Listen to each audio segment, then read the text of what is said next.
Alrighty guys, here we are, stage 2 of our real life series. Hopefully this one's going to be a little bit shorter. Last one I was kind of talking through what we were going to do. For this one, stage 2, Tanunda to Tanunda, big loop, Mengler's Hill, 3 times ascent, going through Greenock, which is how you say that, despite it looking like Greenock. It's like Greenwich, but Greenock. Obviously, fitnesses, similar to yesterday, it's going to be quite just settled. Going to do a lead out from the top of Mengler's Hill down towards the finish, and then kind of chill out. I'll come back to you on the start line. Okay, and we have finally loaded in. It really does not like using OBS, which, like I said in the last video, is how I do record these.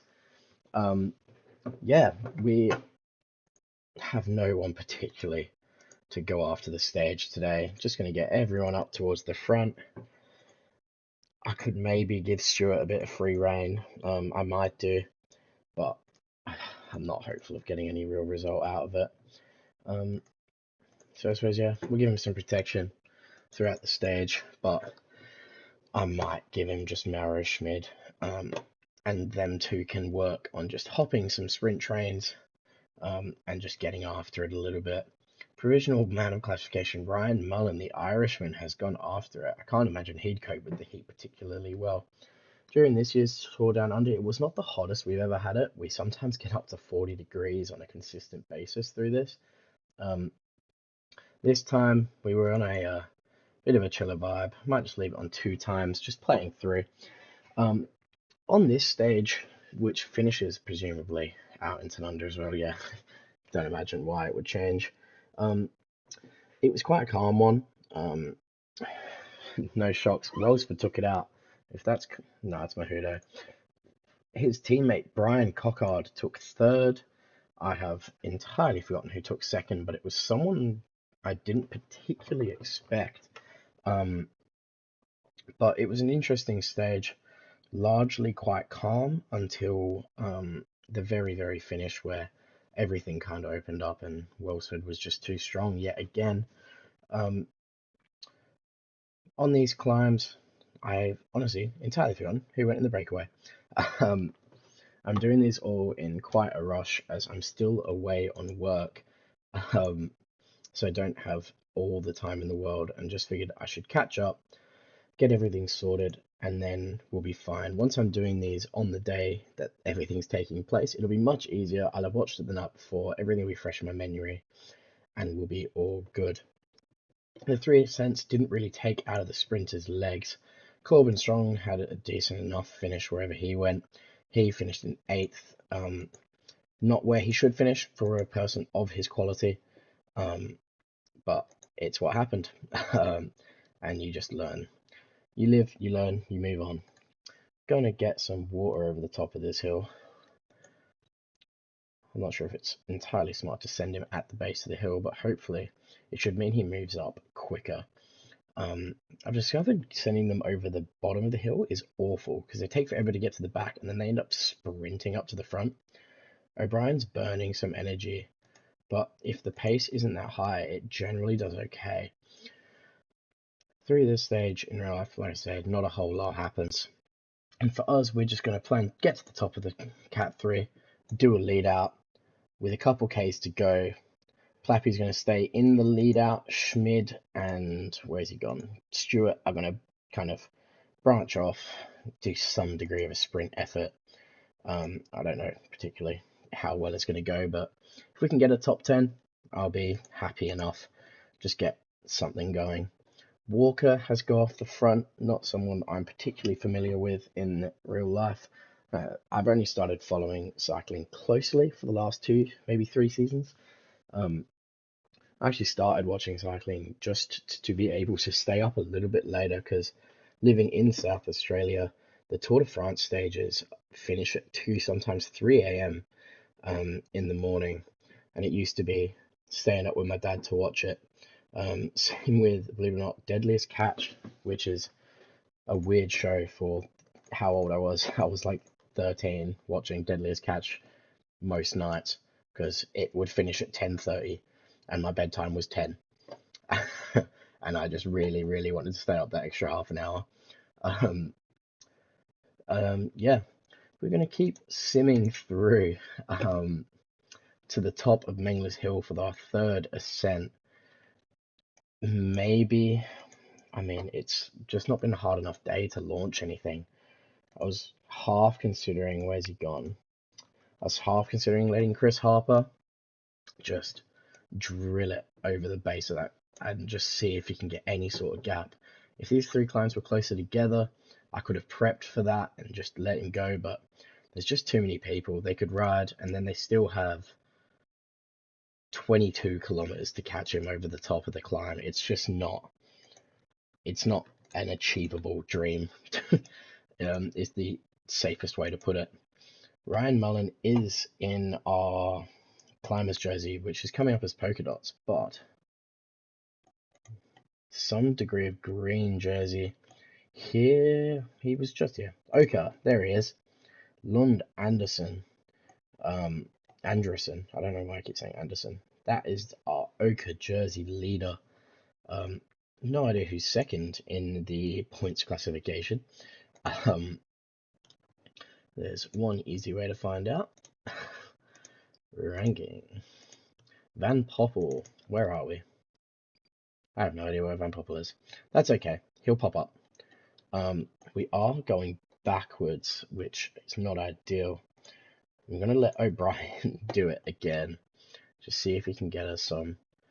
Give Plappy the opportunity to stay towards the front of the group. Orslin is working for Eon Izagirre. I think they've just been split. They've got their sprint train already sorted. I might start to sort mine. But some of these boys are struggling to get up towards the front. The sprint train starting this early is slightly concerning. It's going to get a little bit stressful. Usually at this point, especially if there's no breakaway, it's usually just one person per team, just kind of put on the front to keep some sort of pace in the group, to discourage more attacks. But this is a concerted effort to keep someone behind. It's like crosswind pace, and there is a split.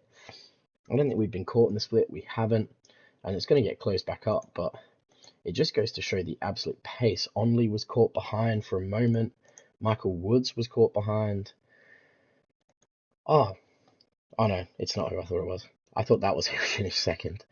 Van der Lee still chilling around. I think there must be another Van der Lee, because other than Arnaud de Lee, I think there's a Van der Lee as well. Just because I keep looking at his name and thinking it's someone else. Coach, I believe he did something throughout the race. I just remember seeing his name and not having known it from something before. Swifty with Thomas right at the back there. Here is where we might form up into our kind of group. I'm going to get our sprinter in like that. Harper is going to bring up the very rear just because he's our climb support for Plappy. Plappy's going to get on the wheel of Durbo. Like that. And Kellen O'Brien is going to go in there. Going to start trying to find my way to the front on this right hand side for the open road. See if everyone can get their way across. Jesus, Cofford is absolutely drilling themselves some pace. We can't seem to find our way up to the front. It's getting harder and harder. If we can just get up towards the front, this would be much nicer. Can the whole train get across to the left? There we go. Finally formed up somewhat. Our skull ruins our pace a little bit. Gonna look at what wheel we want here, for Schmid and Harper to pull up on. Pull right out of the way. I forgot about that roundabout just before the finish. Everyone's in position. Ooh. Is that another gap formed? Oh, They just keep forming gaps. Stewart is going to hop across to the wheel of Corbin Strong. Maybe Lewis Askey. Ideally not. Just get right across onto Corbin Strong's wheel. Hopefully he goes. He does. Stewart goes. I feel like that's a decent result. Never ended up coming around Strong, but that's to be expected. He's a little bit better of a sprinter. Where'd we end up coming? Where's Stewart? 9th. We got a top 9. So top 10. We got 11th with Schmidt. Everyone else kind of came in where you'd expect. And another break in the groups. It's slightly concerning for the future of this, because we didn't actually cause any sort of split there. That couldn't have been our fault. Gonna do a quick check of when that happened. Minor split over the top is what I'm assuming. Because there was 8 riders that went out the back. Yeah, Val's just didn't have it anymore. So there's a minor split. Somewhere here.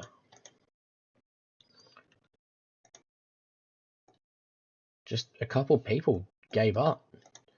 Mosca let the gap go. Baggioli screams into gear.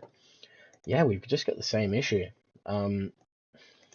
Let's have a look at how this affects the overall. Bauhaus takes the ochre jersey off of Lund Andersen. Yeah, we're just kind of chilling. 17 seconds off. We should be able to get that sort of gap over Wollonga Hill. Maybe launch some sort of attack with Chris Harper. Keep forgetting if it's Harper that has the high mountains. Yeah, Corbin Strong was a good wheel to pick. He ended up in 4th. He ended up in 3rd. I forgot I was on that page. Cockard 5th, who got a podium in real life on this stage. Yeah, just kind of a chilled out stage. Hopefully a little bit shorter. And I will see you guys next stage.